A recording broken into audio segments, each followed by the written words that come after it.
I'm Elena, I'm 28 years old. And yesterday, my stepbrother had me forcibly removed from my own childhood home by two private security guards while he sipped a vintage Bordeaux from my father's favorite crystal glass. The air was thick with the scent of upcoming rain, that heavy metallic smell that clings to the back of your throat. I stood on the gravel driveway of Blackwood Manor, my fingers stinging from the cold wind. Behind me, the towering Victorian house looked like a dark silhouette against the gray sky. It was the only home I had ever known, a place of mahogany staircases, velvet curtains, and a faint, lingering scent of my father's pipe tobacco. Now, the heavy oak doors were locked against me. Julian stood on the stone porch, leaning casually against a pillar. He looked impeccable in his tailored charcoal suit, not a single blonde hair out of place. He looked down at me, his eyes devoid of the warmth he used to fake when our parents were alive. "Elena, darling," he said, his voice smooth and terrifyingly calm. "Don't look so tragic. You were always just a guest here. My father's will was quite specific. This house belongs to a man who knows how to manage a legacy, not a girl who spends her days dusting memories. You have 60 seconds to get in your car before I have these gentlemen physically assist you." The guards moved a half step closer. Their boots crunched on the expensive river stone. The humiliation should have burned, but instead, it felt like ice water in my veins. I didn't scream. I didn't beg. I didn't even cry. Instead, I reached into my coat pocket and pulled out a small, rusted iron key I had found tucked inside the lining of my father's old leather satchel just an hour prior. I didn't show it to him. I simply closed my hand around it, feeling the jagged edges bite into my palm. I looked up at him and gave him a slow, thin smile, the kind of smile that doesn't reach the eyes. I turned without a word and walked to my car. Before I tell you what that rusted key opens and how it's about to dismantle Julian's entire world, please like, subscribe, and tell me in the comments, where are you watching from, and what time is it there? Now, let's go back to where it all began. The downfall started 6 months ago, on the day the earth was still fresh over my father's grave. My father, Thomas Blackwood, was a man of precise habits and deep secrets. He was an architect by trade, a man who believed that every wall should have a purpose and every room should tell a story. When he married Julian's mother Sarah 10 years ago, he brought them into our world of quiet luxury. Julian was 5 years older than me, always the golden son in the public eye. He went to the best business schools on my father's dime. He wore the best watches. He practiced his handshake until it felt like a promise. I, on the other hand, stayed in the shadows of the manor, helping my father with his blueprints and learning the language of wood and stone. When Dad passed away from a sudden heart attack, the silence in the house became deafening. For the first week, Julian was the perfect grieving brother. He brought me tea, he handled the funeral arrangements. He patted my hand and told me we would take care of each other.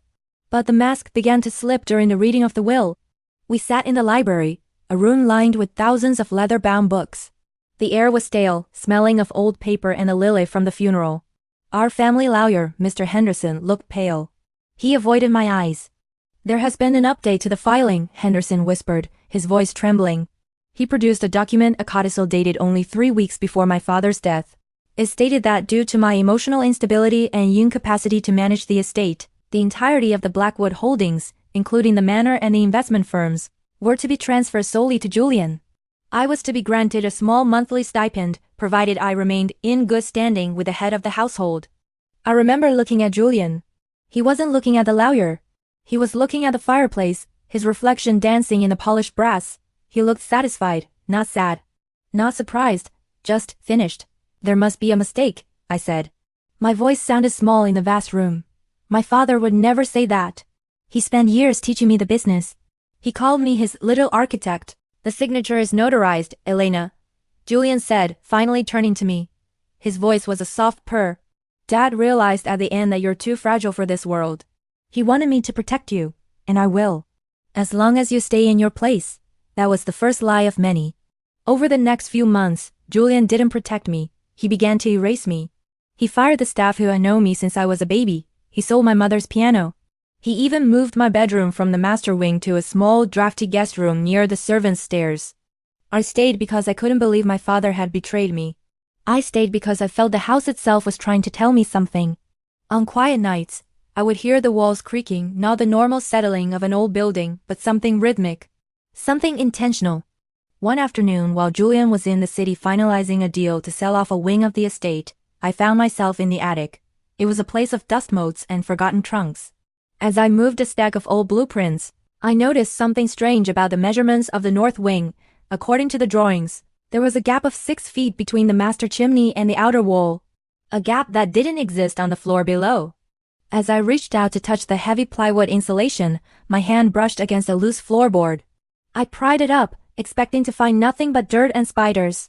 Instead, my fingers closed around a leather satchel. Inside was the rusted key I now held in the driveway, and a note in my father's handwriting that began with a terrifying sentence. Elena, if you are reading this, I am already gone, and Julian has already lied. But as I reached for the plywood to see what the key belonged to, I heard the heavy sound of Julian's SUV pulling into the gravel path below. The sound of Julian's tires on the gravel felt like a physical blow to my chest. I froze in the dim light of the attic, the leather satchel clutched to my heart. Dust motes danced in a single shaft of light, coming from the small circular window. I could hear the heavy thud of his car door closing, a sound of finality. Then, the rhythmic clack-clack-clack of his Italian leather loafers on the hardwood floors downstairs. He was home early. Julian was never home early unless he was hunting for something. I scrambled to shove the satchel back under the loose floorboard, my fingers trembling as I smoothed the dusty insulation back into place. My heart was hammering against my ribs, a frantic bird trapped in a cage. I barely managed to stand and brush the cobwebs from my sweater before I heard his voice echoing up the narrow spiral staircase. Elena, are you up there? I told you the attic was off limits while the contractors were drafting the renovation plans. His voice was calm, always so calm, but it carried that sharp edge of authority he had perfected since the funeral. I stepped toward the stairs just as his head appeared above the floor line. He looked at me, his eyes scanning my face, my hands, the smudge of dirt on my knee. He didn't look angry. He looked disappointed, which was far worse. It was the look he used to make me feel small, like a child playing in places she didn't belong. Just looking for some of Mom's old photo albums, I lied, my voice steadier than I felt. I thought they might be in one of the trunks. Julian stepped into the attic, his presence instantly making the large space feel cramped. He took a slow, deliberate look around. His gaze lingered on the corner where I had been kneeling just seconds before. The albums are in the study, Elena. I moved them weeks ago. You really should pay more attention. He walked toward me, his hand reaching out to pluck a stray spiderweb from my hair. His touch was cold. You're obsessing over the past again. It's not healthy. Henderson and I were talking today. Perhaps a change of scenery would be good for you. A smaller apartment in a city, maybe? Somewhere manageable. This is my home, Julian, I said softly. It was a house, Elena. Now it's an asset, he countered, his smile never wavering. And as the sole executor, it's my responsibility to see that this asset is utilized correctly. Dad would have wanted the business to grow, not to be anchored down by a drafty old museum. Over the next few weeks, the gaslighting became a daily ritual. It was a slow, agonizing erosion of my reality. I would leave my car keys on the kitchen counter, and an hour later, they would be in the refrigerator. I would find the stove burner left on after I was sure I'd turned it off.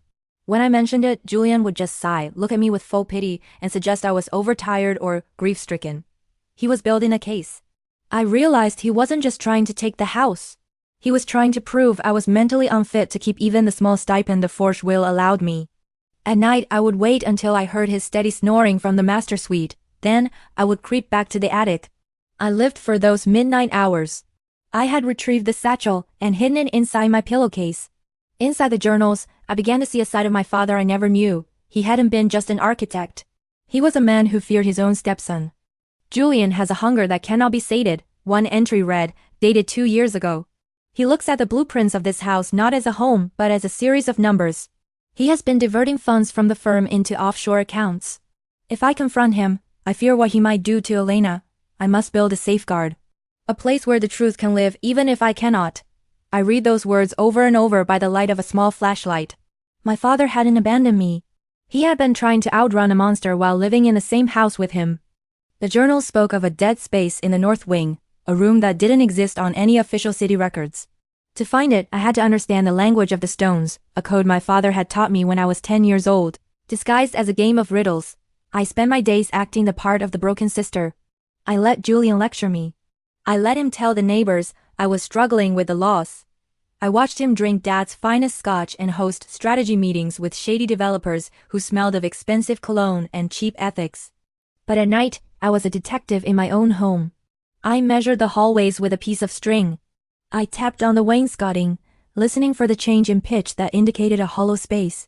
One rainy Tuesday, while Julian was out at a charity gala, likely a cover for a meeting with the men who wanted to tear Blackwood Manor down, I found it. I was in the north wing corridor, tracing the floral pattern of the wallpaper. My father's journal had a cryptic note. Where the rose meets the thorn, the heart of the house is born. I found the section of wallpaper where the rosebud pattern was slightly misaligned, a tiny error my father, a perfectionist, would never have made by accident. I pressed my thumb into the center of the rose. There was no click. No cinematic sliding of doors. Instead, I felt a faint vibration under my feet. The floorboard beneath the heavy mahogany wardrobe shifted a fraction of an inch. I realized then that the hidden room wasn't behind the wall. It was accessed from somewhere else entirely. My eyes drifted upward, toward the ceiling of the servant's closet. I was about to reach for the step-stool when the front door downstairs slammed open. The sound of Julian's drunken laughter echoed through the house, but he wasn't alone. I heard a woman's voice, high-pitched and unfamiliar, and the clink of glasses. "And this," Julian boasted loudly, "is where I'll put the indoor pool once I've cleared out the family baggage." I shrank into the shadows of the closet, my heart racing. I was so close.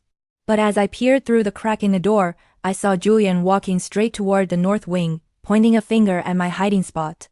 I held my breath, the silk of my blouse sticking to my back as I pressed into the furthest corner of the servant's closet. Through the sliver of the door frame, I watched Julian and a woman in a shimmering gold cocktail dress saunter into the north wing hallway. He was holding a glass of amber liquid, his face flushed with a mixture of expensive bourbon and the intoxication of power. "This entire wing," Julian said, gesturing broadly with his glass, "is dead space."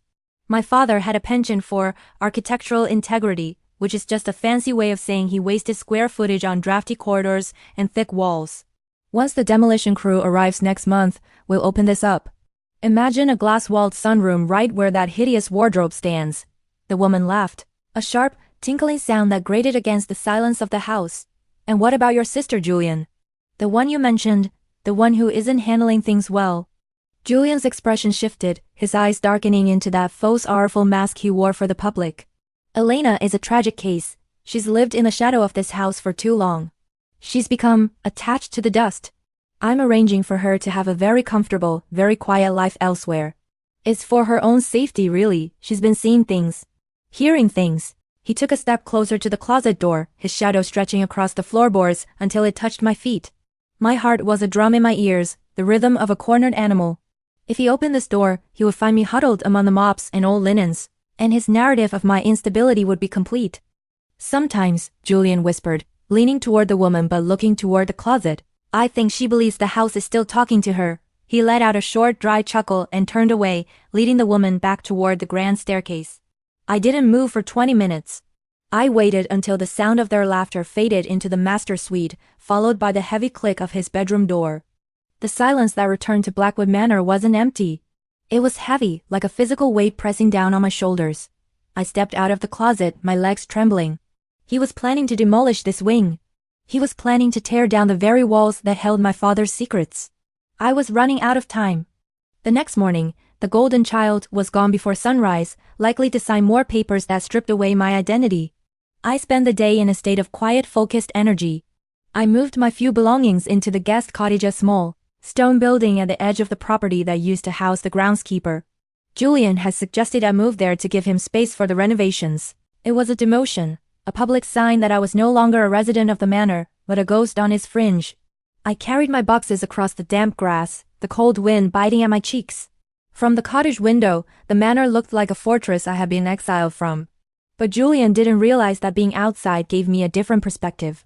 I spent the afternoon spread out on the floor of the cottage, comparing my father's original hand-drawn blueprints to the official ones Julian had filed with the city for the demolition permits. As I laid them side by side, the discrepancy became glaringly obvious.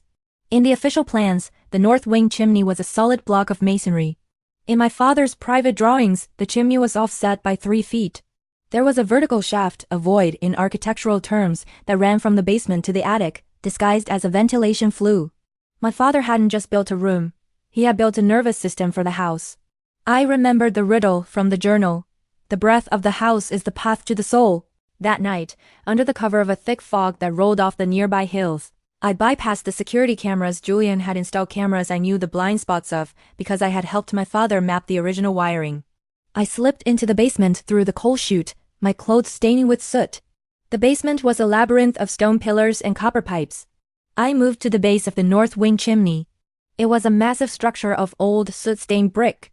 I began to run my hands over the mortar, looking for the thorn mentioned in the journal. After an hour of searching, my fingers caught on a small, iron protrusion disguised as a rusted nail. I pulled it. There was a low grinding sound, the sound of heavy weights shifting behind stone. A narrow section of the brickwork, barely wide enough for a person to squeeze through, pivoted inward on a central axis. A puff of stale, dry air hit my face, smelling of cedar and old parchment. I stepped inside. The door clicked shut behind me, plunging me into total darkness. My flashlight beam cut through the black, revealing a narrow iron ladder bolted to the interior of the chimney flue. It climbed upward into the heart of the house. As I began to climb, the air grew warmer. I could hear the muffled sounds of the house, the hum of the refrigerator, the groan of the floorboards above, but here, in the void, everything felt still. I reached a small wooden landing halfway up. There, nestled into a nook in the brick, was a small brass chest. I used the rusted key from the attic. It turned with a click that felt like a heartbeat. Inside wasn't money, it wasn't jewelry. It was a series of ledgers, all bound in black leather, and a voice recorder with a single tape inside. I pressed play, my hand shaking. "Elena," my father's voice whispered through the small speaker, sounding tired but resolute. "If you are hearing this, Julian has attempted to take what is not his. He thinks he is clever, but he forgets that I built the very foundation he stands on. These ledgers contain the proof of the shadow firm he created using my name, but there is more. Look behind the mirror in the attic room. The truth isn't just in the papers, Elena, it's in the walls." The tape ended with a soft hiss. I looked up. The ladder continued further, disappearing into the darkness toward the very top of the north wing, the hidden room Julian was planning to destroy. But as I placed my foot on the next rung, I felt a vibration through the metal. Someone was moving in the attic. Someone was standing directly above the hidden ceiling hatch. And then, I heard the sound of a drill. Julian wasn't waiting for the contractors. He was starting the renovations himself. The high-pitched whine of the drill cut through the silence of the chimney shaft like a jagged blade. Above me, the vibrations traveled down the iron ladder, a rhythmic rattling that felt like it was shaking my very teeth. I froze, my body pressed against the cold brick, my breath held until my lungs burned. Julian was directly above me. I could hear the scuff of his heavy boots on the attic floorboards, the muffled grunt of exertion as he pressed the drill into the wood. He wasn't just renovating, he was searching. My heart hammered. Had he noticed the gap in the blueprints too? Or was he simply so eager to erase my father's legacy that he couldn't wait for the demolition crew? "Stubborn old man," I heard Julian mutter, his voice vibrating through the ceiling hatch. "Always hiding things in the bones. But bones can be broken." The drill stopped. There was a heavy thud, followed by the sound of a crowbar groaning against stubborn nails. He was tearing up the floorboards, the very ones I had walked on just nights before. If he looked down now, he would see the top of the ladder. He would see me. I forced myself to move. I didn't go down. I went up. My father had designed this house with the precision of a clockmaker. If the ladder was here, there had to be a secondary exit, a fail-safe, as his journal called it. I climbed the last 5 rungs, my fingers slick with sweat. At the very top, the ladder ended at a small circular wooden platform. Directly in front of me was a mirror. It was mounted to the back of a heavy wardrobe that I realized was the same one Julian had pointed at yesterday, but this wasn't the side the world saw. This was the interior. I remembered my father's recorded voice. "Look behind the mirror in the attic room." I reached out and felt the edges of the silver glass. It wasn't bolted, it was hung on a sophisticated sliding track. With a gentle push, the mirror glided to the left, revealing a small, hexagonal room tucked into the very peak of the north wing. It was a sanctuary. The walls were lined with cork to dampen sound, and a single narrow skylight allowed a sliver of moonlight to bathe the center of the floor. In the middle of the room sat a drafting table, and on it, a single leather-bound ledger that looked far more important than the ones I had found in the chimney. But I didn't have time to look at it. The sound of Julian's crowbar was getting closer. Crrrk, a splintering of wood. He was only a few feet away from the hidden hatch. I stepped into the hexagonal room and slid the mirror back into place just as I heard the floorboard above the ladder give way. "What the?" Julian's voice was closer now, echoing in the shaft I had just vacated. "A ladder, you old fox. What were you keeping down there?" I stood in the dark, my back against the mirror. I could hear him breathing on the other side. He was standing on the landing, looking down into the darkness of the chimney. I knew if he turned around, if he pushed on the wardrobe with enough force, he would find the mechanism. But Julian was a man of grand gestures, not fine details. He assumed the ladder led to a basement vault, a place for gold or silver. He didn't realize the treasure was right behind him, in the dead space he so despised. Nothing but dust, I heard him scoff. Typical. A secret passage to nowhere. He stepped away. I heard his boots retreat toward the attic stairs, the heavy door slamming shut behind him. The house settled back into its heavy, expectant silence. I finally let out my breath, a long, shaky exhale. I turned to the drafting table. My flashlight beam hit the ledger. This wasn't just a record of business deals. It was a diary of Julian's crimes, meticulously documented by a man who knew he was being poisoned. As I flipped through the pages, my blood ran cold. My father hadn't died of a natural heart attack. Julian had been tampering with his medication for months, slowly increasing the dosage of his blood. Pressure pills to induce a cardiac event that would look perfectly natural to a tired country doctor. He thinks I don't notice the bitterness in my tea, my father had written in a shaky hand, dated 2 days before he died. He thinks I am a fool. But I haven't ensured that his inheritance will be his cage. To claim the house, he must sign the final deed, and that deed is linked to the shadow firm accounts. Once he signs, the evidence in this room will become his confession. I realized then that my father hadn't left me a house. He had left me a trap. And I was the one who had to spring it. But as I reached for the ledger to take it back to the cottage, I noticed something else on the desk.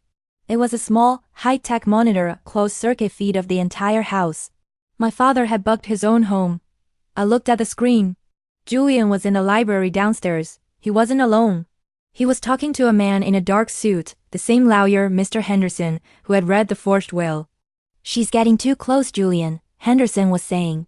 His voice was crystal clear through the hidden microphones. "She was in the attic again. If she finds the original filings before the demolition, we're both headed to prison." "She won't find anything," Julian said, his voice cold and flat. "Because by tomorrow morning, there won't be an attic. Or a sister." He reached into his desk drawer and pulled out a small amber-colored vial. I watched the screen in the dim, hexagonal room, my hands gripping the edge of the drafting table so hard my knuckles turned white. The amber vial in Julian's hand caught the light of the library's green-shaded lamp. It looked beautiful, like a drop of liquid sun, but I knew its beauty was a lie. It was a catalyst for a silent end, the same medicine that had stolen my father's heartbeat. Julian was no longer just a thief. He was a predator. And Henderson, the man who had sat at our dinner table and told me stories of the law's majesty, was his accomplice. "The cottage is drafty," Julian said, his voice a calm melodic hum on the speaker. "It wouldn't be a surprise if Elena tried to use that old space heater. An electrical fire, a tragic accident for a girl already lost in her own grief. It's a clean ending, Henderson. It's the mercy she deserves." "And the deed?" Henderson asked, his voice thin and nervous. "I'll sign the final transfer papers at the gala on Friday," Julian replied. "Once the manor is officially under the development group's name, the shadow firm assets are laundered through the construction costs. We'll be untouchable." I sat in the darkness of the hidden room, the silence of the house pressing in on me. A normal person would have panicked. A normal person would have called the police right then. But I was my father's daughter.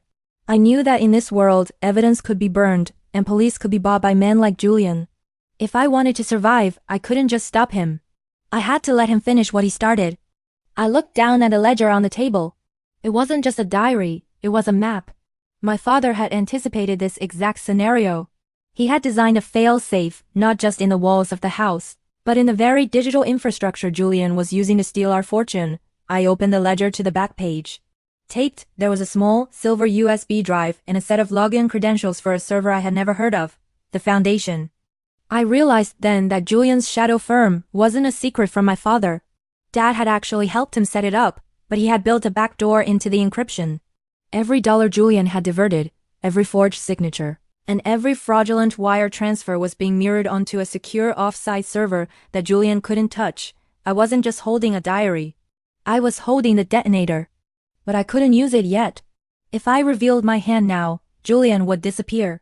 He would burn the house down with me in it and flee to a country with no extradition treaty. I had to wait for the gala. I had to wait for the moment he signed that final deed. In the eyes of the law, the crime isn't the intent. It's the completion. I carefully tucked the ledger and the USB drive into my soot-stained sweater. I looked at the monitor one last time. Julian was pouring 2 glasses of scotch. He looked relaxed, a man who believed he had already won. To the future, Julian said, raising his glass to Henderson. To the future, the lawyer echoed. I slid the mirror back and climbed down the iron ladder. My movements were slow and deliberate. I was no longer the fragile sister. I was an architect of a different kind. I was building a cage of Julian's own making, and every step I took back to the cottage was a brick in his wall. When I reached the basement, I slipped out through the coal chute and into the freezing night air. The fog was even thicker now, a white shroud that hid the world. I hurried back to the guest cottage, my breath blooming in the cold. As I entered the small, cramped space, I noticed something. The smell. It was faint, but unmistakable. The scent of bitter almonds and ozone. I looked toward the corner where the old electric space heater sat. It was plugged in, though I had left it unplugged that morning. A small clear liquid had been dripped onto the heating coils. If I had turned it on, the fumes would have filled the small room within minutes, lulling me into a sleep I would never wake from before the sparks eventually ignited the floorboards. Julian hadn't waited for tomorrow morning. He had already set the trap. I didn't unplug it. I didn't scream. I simply walked to the window and looked out at the manor. I saw Julian's silhouette in the library window. He was watching the cottage, waiting for the glow of the heater to start.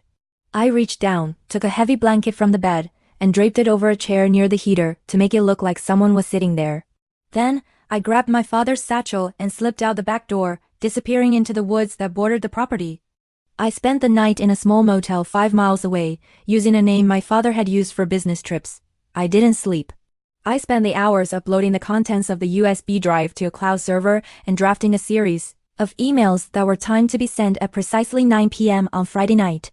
Julian thought I was a ghost. Fine, I would be a ghost.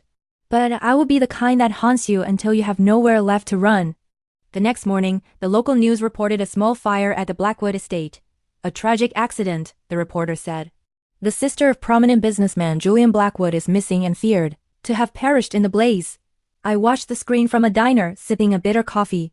On the screen, Julian was wiping a fake tear from his eye as he spoke to a reporter in front of the charred remains of the guest cottage. She was so troubled, Julian told the camera. I only wish I could have saved her. I felt a cold smile touch my lips. You did save me, Julian, I thought. You saved me the trouble of having to hide. I spent the next 3 days living in the gaps of society, a shadow moving through a world that believed I was ash. It is a strange thing, watching your own memorial service from the back of a bus. Seeing Julian stand before a crowd of mourners in a black suit that cost more than most people make in a year. He was magnificent. He played the part of the grieving brother with such precision that I almost found myself admiring the craft of it. But while he was accepting condolences, I was working. I set up my base in a small, windowless office I rented by the hour in the city's industrial district. The air smelled of stale coffee and burnt electronics. I lived off protein bars and the adrenaline of a hunter. Using the credentials from my father's ledger, I entered the digital heart of the shadow firm. Julian had been clever, but he was arrogant. He believed my father was a relic of an analog age. He didn't realize that a man who understands the structural integrity of a skyscraper also understands the structural integrity of a firewall. I watched as Julian moved funds. He was clearing the board, preparing for the auction gala. He was selling off the family's construction firm, the investment accounts, and finally Blackwood Manor itself. He was liquidating our history to fund a life of luxury in a country where his crimes couldn't follow him. I could have stopped the transfers right then. With one keystroke, I could have frozen his accounts. But that wasn't enough.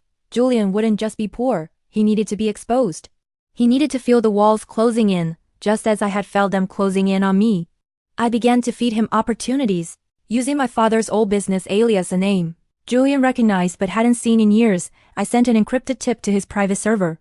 It was a lead on a once-in-a-lifetime land acquisition deal near the estate. To Julian, it looked like a chance to double his money before he fled. To a trained eye, it was a legal landmine, a property tied up in environmental lawsuits and hidden debt.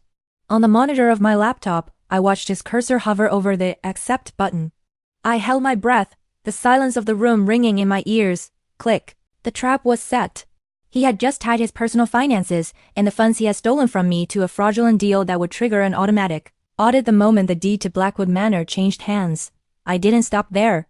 I contacted the one person Julian feared more than the police, the lead developer of the group he was selling the manor to. I didn't tell him who I was.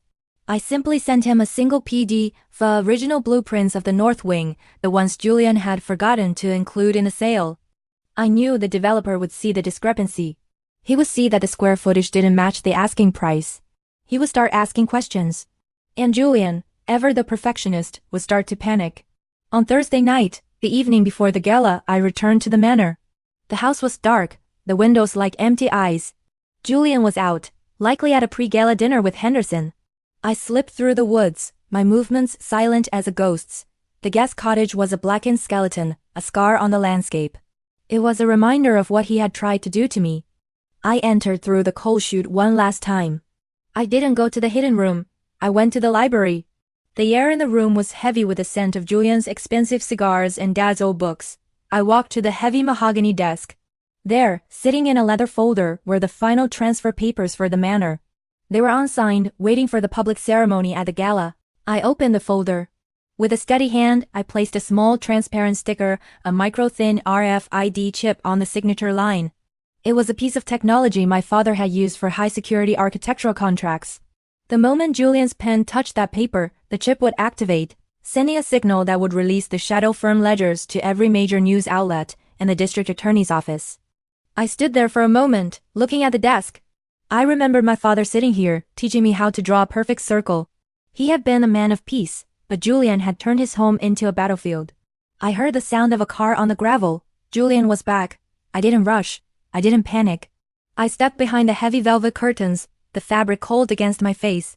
Julian entered the library, humming a low, tuneless song. He looked tired but triumphant. He walked straight to the desk and touched the leather folder, his fingers lingering on the cover. "Tomorrow, Elena," he whispered to the empty room.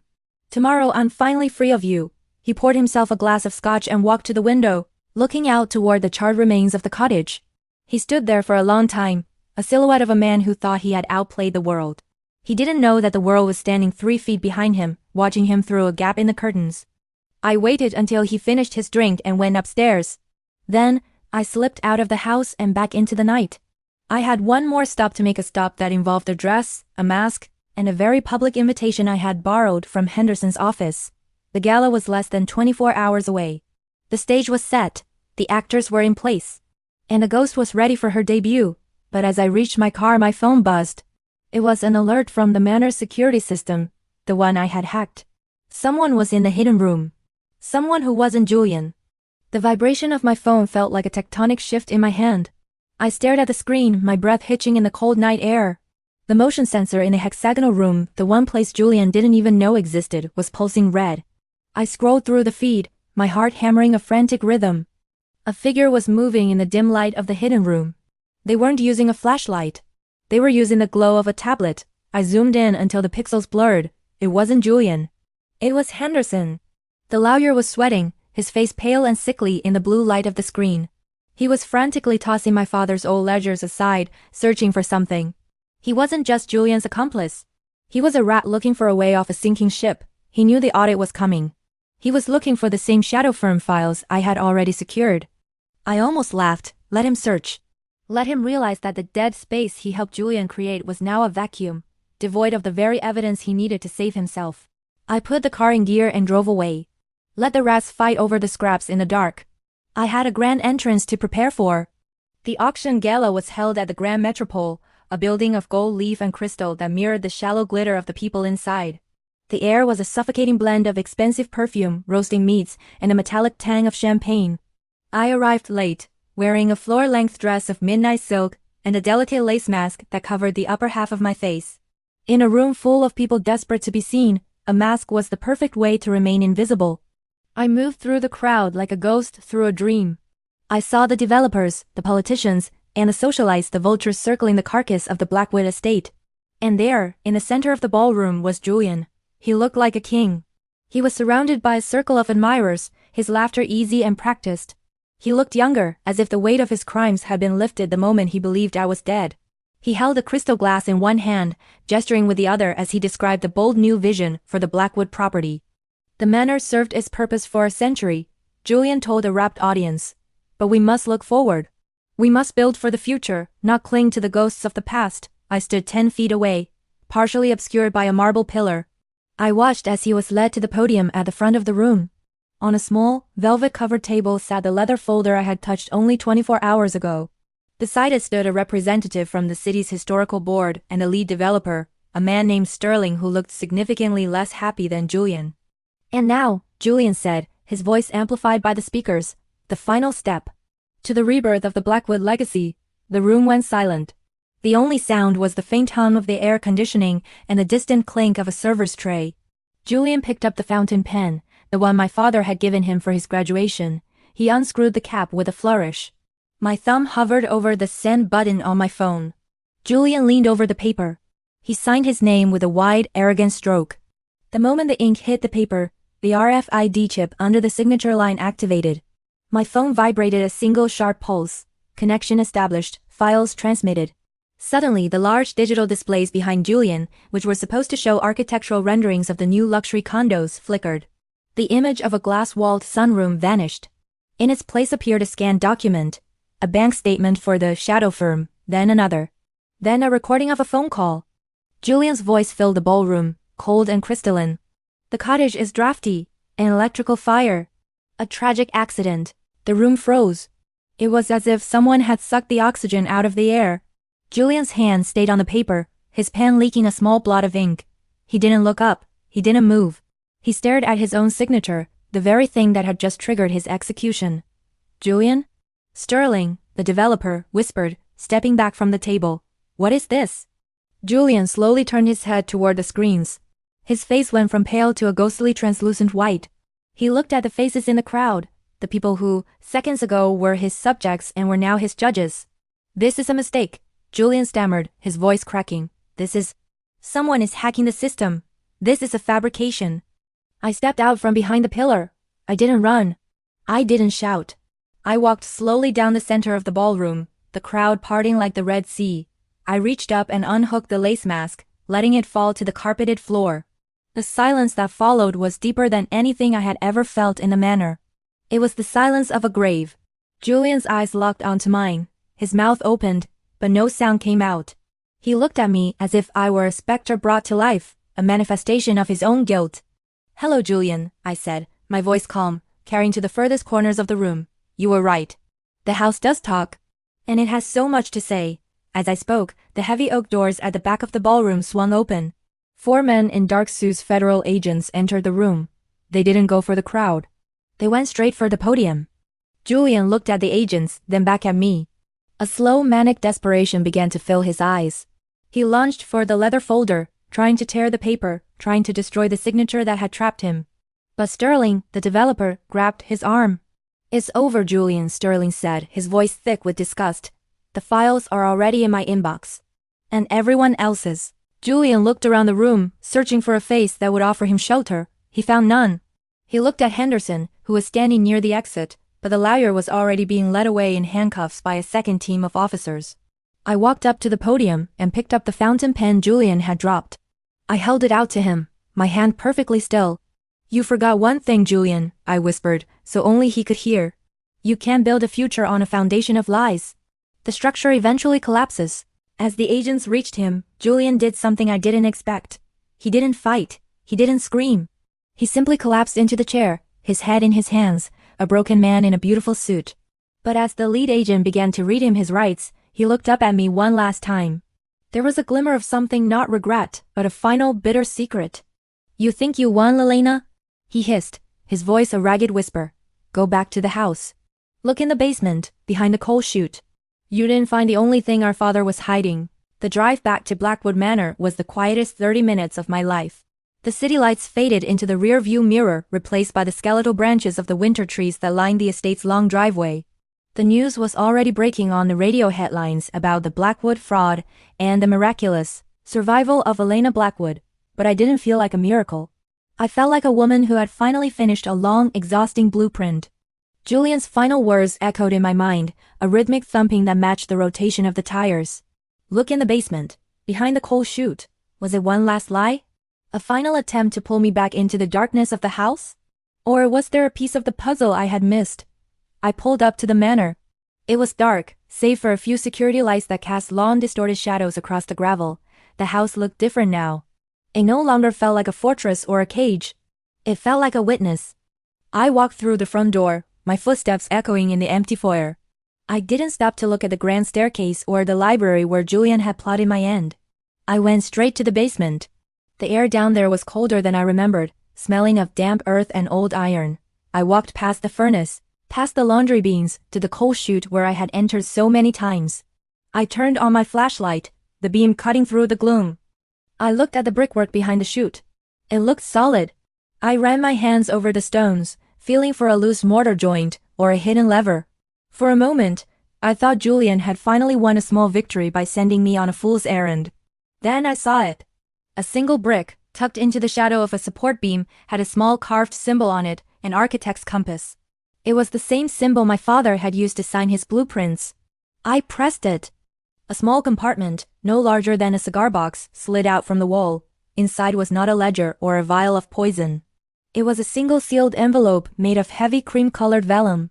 On the front, in my father's elegant, precise handwriting, were 4 words: "To my architect, Elena."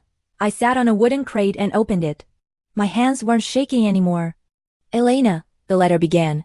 "If you are reading this, you have faced the storm and remained standing. You have proven that you understand the soul of this house better than anyone.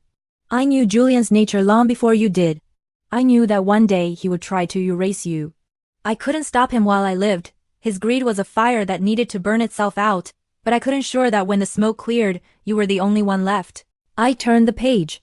Attached to the back was a deed, a real ironclad deed, dated 5 years ago. It didn't just give me the house. It placed the entire estate into a perpetual trust that Julian could never have touched, even with 1,000 forged wills. I let him think he was winning, the letter continued. I let him believe he was the master of Blackwood, so that he would lead himself into the trap of his own making. But this house was always yours, Elena, not because of your name, but because you are the only one who knows how to listen to his walls. Underneath the deed was a photograph. It was a picture of me as a child, sitting on my father's shoulders in the north wing, both of us pointing at a set of blueprints. We were both smiling. I leaned my head against the cold stone wall and finally let the tears come. They weren't tears of grief or fear. They were tears of release.